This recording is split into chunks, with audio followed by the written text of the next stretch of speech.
Ahora vamos a tocar el tema que es accidente cerebrovascular de tipo hemorrágico. Ahora vamos a empezar con la introducción del accidente cerebrovascular, donde primeramente vamos a definir el concepto de accidente cerebrovascular. Este se define como un trastorno del sistema nervioso central, que puede ser focal o difuso, puede ser transitorio o permanente, y este es provocado por una alteración de la circulación cerebral. El ACV de tipo hemorrágico es menos frecuente que el de tipo isquémico, y tanto la isquemia como la hemorragia cerebral pueden ocasionar lo que es la muerte neuronal. Ahora en la epidemiología del ACV de tipo hemorrágico tenemos que la incidencia es de 15 por cada 100.000 personas año.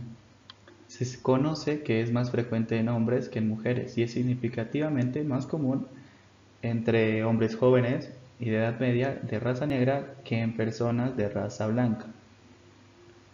La alta prevalencia del ACV de tipo hemorrágico se debe a los factores de riesgo, que son personas fumadoras y personas hipertensas. La frecuencia del ACV hemorrágico es del 20% de los accidentes cerebrovasculares o vasculares cerebrales, siendo su presentación clínica muy variada, ya que esta depende de su localización y tamaño, o también de ambos factores. Pero mayormente se conoce que es dependiente de este último, del tamaño, ya que este condiciona el pronóstico funcional del paciente y además del pronóstico vital del mismo. Ahora, en la siguiente gráfica se observa que el 20% de la gráfica va a representar lo que son los ACVs de tipo hemorrágico y el 80% representan los ACVs de origen isquémico, siendo los ACVs de origen isquémico los más comunes dentro de los accidentes cerebrovasculares. Bueno, vamos a hablar ahora de los factores de riesgo del ACV, en lo cual vamos a dividirlo en tres grupos: no modificables, modificables y otros factores. Empezaremos con los no modificables, donde entre estos se encuentra la edad, el sexo, antecedentes familiares y la raza del paciente. En los modificables tenemos lo que es la hipertensión arterial como la principal causa de ACV de tipo hemorrágico con un 87%, la diabetes no controlada o también especialmente la que es tratada de forma irregular y discontinua. Tenemos la obesidad y también lo que son las dislipidemias, que son los niveles excesivamente altos de colesterol o lípidos en el flujo sanguíneo. Pero también tenemos el tabaquismo, el estrés y el sedentarismo.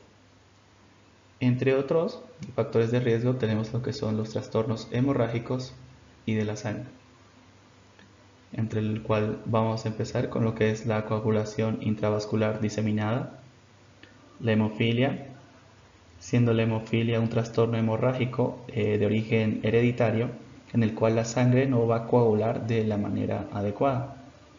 También tenemos lo que es la anemia drepanocítica o falciforme, en la cual los glóbulos rojos van a adquirir una forma de hoz, en el cual también las células van a morir antes de tiempo. Debido a eso se va a dar la anemia. También tenemos la leucemia y también hay los niveles reducidos de plaquetas en la sangre, siendo los niveles normales de plaquetas entre 150.000 a 400.000 por microlitro. También tenemos el consumo de aspirinas o medicamentos anticoagulantes o diluyentes sanguíneos. Enfermedad hepática, que en general se va a relacionar con el aumento de riesgo de sangrado. Y por último, tumores de origen cerebral. Ahora vamos a hablar un poco de lo que es la anatomía, debido a que para entender los accidentes cerebrovasculares de tipo hemorrágico tenemos que tener una base asentada sobre lo que es el polígono de Willis, ya que a través de él fluye la sangre que va a irrigar gran parte del encéfalo. Además de que estamos ante el principal mecanismo auxiliar que va a permitir que siga llegando sangre a las diferentes regiones del cerebro, aún así exista un daño o alteración en la arteria que en principio tiene que irrigar dicha zona. El polígono de Willis se va a basar principalmente en las arterias cerebral anterior, cerebral media y la cerebral posterior. Pero estas arterias se van a unir mediante lo que son las arterias comunicantes, la arteria comunicante posterior, la arteria comunicante anterior. Tenemos que saber también que de la arteria cerebral media es una rama de lo que es la carótida interna. También tenemos las arterias vertebrales, de la cual se va a originar lo que es la arteria basilar. Ahora vamos a hablar de la fisiopatología del ACV de tipo hemorrágico. Principalmente el mecanismo es a través de hemorragias, a través del cual se va a dar el ACV hemorrágico. Y la hemorragia cerebral se va a definir como la extravasación de sangre en el interior del tejido encefálico, que es originado por la ruptura de un vaso. Ese sangrado puede disecar las fibras nerviosas y provocar la posterior muerte neuronal. La causa más frecuente de la hemorragia intracraneal es la hipertensión arterial, siendo esta la causante del 50 a 80% de los casos. Si la hemorragia se localiza generalmente en zonas profundas del encéfalo y ocasionalmente en el cerebelo y tronco cerebral. Otra de las causas más infrecuentes son las malformaciones vasculares, coagulopatías o el consumo de algunas drogas como ser la cocaína, o también puede ser debido a tumores cerebrales. Bueno, como ya hemos mencionado, el ACV hemorrágico se origina debido a la ruptura de un vaso. De la ruptura de un vaso va a dar la salida de sangre, considerado como hemorragia. Estas hemorragias pueden ser intraparenquimatosas o subaracnoideas. Las intraparenquimatosas van a tener las siguientes causas. Puede ser de origen degenerativo, puede ser causado por malformaciones arteriovenosas, como puede ser un aneurisma, puede ser de origen tumoral o puede ser de origen inflamatorio. En cambio, las hemorragias subaracnoideas pueden ser debido a lesiones traumáticas, debido a lesiones espontáneas, como pueden ser aneurismáticas o no aneurismáticas, o también pueden ser de origen desconocido. Ahora vamos a hablar de lo que es la hemorragia subaracnoidea, siendo esta la extravasación de sangre al espacio subaracnoideo. Este espacio subaracnoideo está comprendido entre la pía madre y la aracnoides, y este va a constituir un 5% de todos los ictus hemorrágicos y casi siempre está causado por la rotura de un aneurisma de alguna arteria cerebral, siendo un aneurisma la dilatación de alguna arteria. Ahora vamos a hablar de lo que es la hemorragia intraparenquimatosa, definiéndose esta como la extravasación aguda de sangre dentro del parénquima cerebral, que puede ser secundaria a una rotura vascular espontánea no traumática cuya forma, tamaño y localización es muy variable. Y se puede limitar solo al parénquima o puede extenderse al sistema ventricular y o espacio subaracnoideo. Como observamos en esta tomografía, esto es una hemorragia de tipo subaracnoidea, ya que está delimitándose una zona en forma de pentágono, en la cual va a extenderse, se observa que la sangre se está extendiendo en la cisura interhemisférica y en la cisura silviana. En las siguientes tomografías se van a observar una hemorragia intraparenquimatosa, en la cual se da por una ruptura de vasos sanguíneos intracerebrales, con extravasación de la sangre hacia el parénquima cerebral. Y se observa en las dos imágenes un aumento de tamaño y un desplazamiento de la masa cerebral. Ahora vamos a hablar de lo que son las localizaciones más frecuentes de los ACVs de tipo hemorrágico, separándolos en ubicación, frecuencia y consecuencia. Empezaremos con el primero, que es el putamen, teniendo una frecuencia del 35 al 50%, y la consecuencia de esto va a ser que la persona va a cursar con hemiparesia, hemihipoestesia, desviación oculocefálica al lugar de la lesión y déficit del nivel de conciencia. Después tenemos el cerebelo, en el cual va a haber una afección del 10 al 30% de los casos, en el cual se va a observar cefalea, ataxia, vómito e hidrocefalia.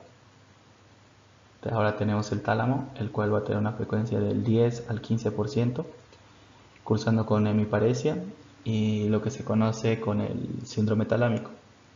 En este síndrome talámico se conoce que se van a afectar los núcleos posteriores del tálamo, por donde van a llegar las vías espinotalámicas, que esto va a verse reflejado en la persona con un aumento considerable de lo que es la sensación del dolor. Esto puede notarse durante un examen físico en el cual el médico va a realizar estímulos no dolorosos al paciente, pero este va a sentir bastante dolor, debido a que su percepción del dolor está muy alterada. Por último, tenemos la protuberancia, que va a tener, al igual que el tálamo, un 10 al 15% de frecuencia, pero esta va a cursar con coma y miosis y es de muy mal pronóstico para el paciente. Bueno, aquí tenemos unas imágenes, unas tomografías en las cuales se va a observar en la de la izquierda, en la A, se observa un patrón hiperdenso que corresponde a sangre y, si no me equivoco, alrededor se observa un edema con un patrón un poco hipodenso, en el cual sospechamos de una hemorragia de cerebelo, nivel de cerebelo. En la imagen de la derecha, al igual, se observa un patrón hiperdenso en el cual sospechamos de que es una hemorragia a nivel del putamen, o a lo mejor también del globo pálido. Ahora vamos a hablar de lo que son las manifestaciones clínicas, siendo todas estas muy relativas al tamaño de la lesión, al lugar de la lesión, etc.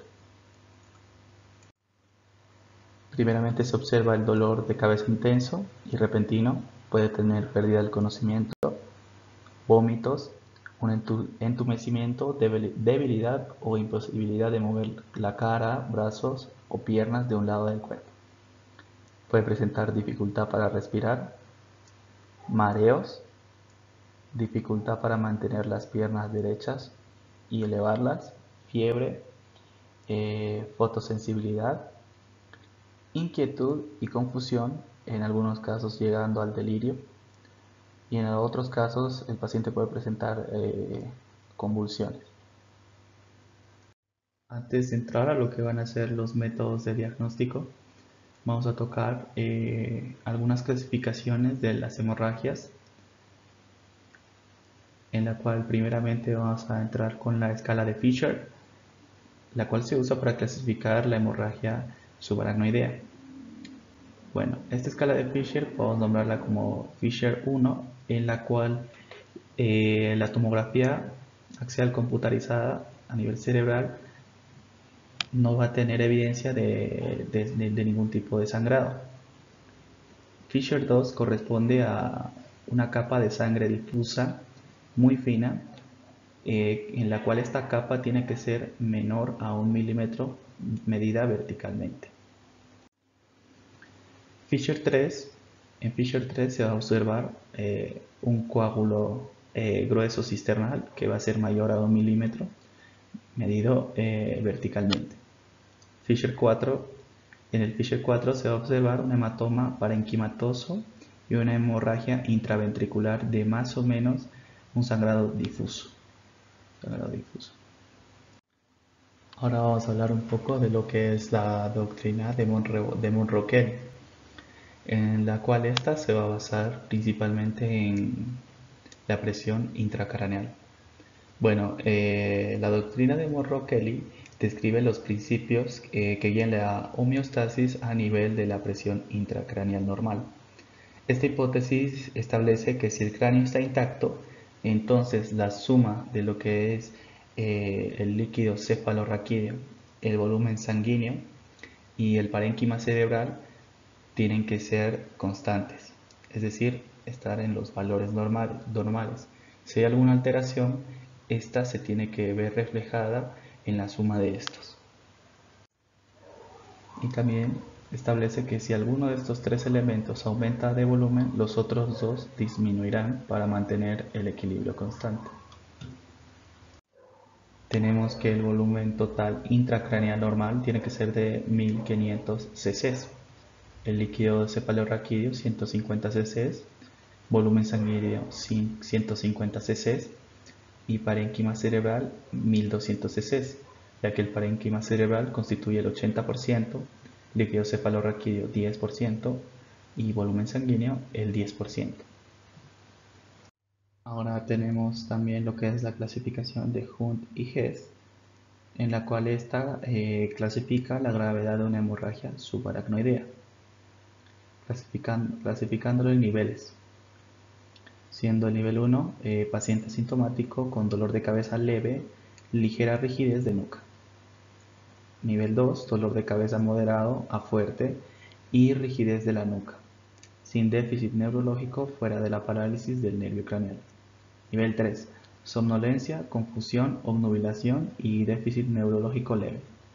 El nivel 4 presenta estupor, hemiparesia moderada a severa, rigidez de descerebración temprana. Y en el nivel 5, el paciente presenta coma profundo y signos de descerebración.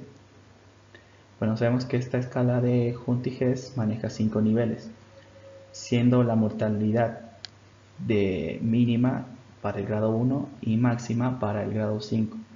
Y entre medias ya viene aumentando el riesgo de mortalidad a medida que van subiendo los niveles de esta escala. Vamos a hablar de los métodos diagnósticos del ACV de tipo hemorrágico, en lo cual vamos a tener la tomografía, siendo esta el diagnóstico de la hemorragia cerebral. También tenemos que el hematoma inicial de una lesión hemorrágica contiene una gran cantidad de hierro, la cual va a producir una imagen muy densa que se va atenuando con la evolución. Como en esta imagen se observa, en esta tomografía, se observa un patrón hiperdenso que corresponde a sangre y que se supone que su densidad depende del hierro. Ahora vamos a hablar de las resonancias magnéticas. En esta se conoce que secuencias en T2 son tan sensibles como una tomografía para diagnosticar hemorragias agudas y son más sensibles aún para detectar hemorragias previas. En estas imágenes de resonancias magnéticas estamos observando en secuencias T1, T2. Tenemos en secuencia T1 que el líquido cefalorraquídeo se observa hipointenso y la sangre se observa hiperintensa. En cambio, en secuencias en T2, debido a esto, el líquido cefalorraquídeo es hiperintenso, al igual que la sangre es hiperintensa. Ahora vamos a hablar de la angiografía, que es otra técnica que se usa a través de la cual se va a usar material de contraste y se va a usar un catéter con una cámara para observar. Esta va a indicar si se sospecha de que puede haber una malformación vascular, en la cual podemos observar hemorragias lobares o de tronco en personas jóvenes. En esta imagen se puede observar un aneurisma a nivel de la arteria cerebral media. Ahora vamos a hablar del tratamiento del ACV hemorrágico, en el cual tenemos que tener claro que es muy relativo a la localización, a la extensión de la hemorragia.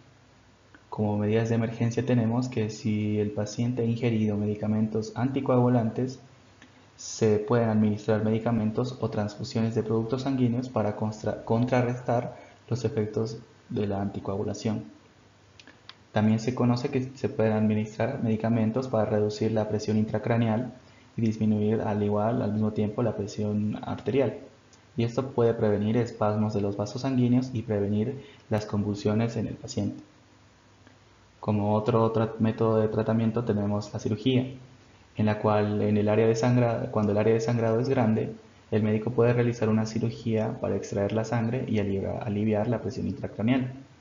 La cirugía también se puede utilizar para reparar problemas vasculares asociados con accidentes cerebrovasculares hemorrágicos. Como otros métodos de tratamiento tenemos lo que es el recorte quirúrgico, en el cual el cirujano va a colocar una pequeña pinza en la base del aneurisma para detener el flujo sanguíneo hacia él. Esta pinza o clip puede evitar que el aneurisma estalle o puede evitar que un aneurisma que haya sufrido recientemente una hemorragia vuelva a sangrar. A nivel de la base del aneurisma se va a colocar el clip.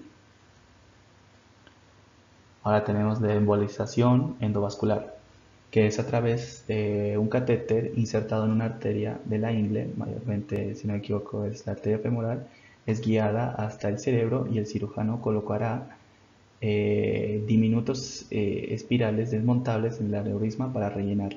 Esto va a bloquear el flujo sanguíneo hacia el aneurisma y hace que la sangre se coagule. Por último tenemos la extirpación quirúrgica de la malformación arteriovenosa. Los cirujanos pueden extirpar la malformación arteriovenosa más pequeña si está ubicada en un área accesible al cerebro. Esto lo que va a hacer es eliminar el riesgo de ruptura y reduce el riesgo de sufrir un accidente cerebrovascular de tipo hemorrágico.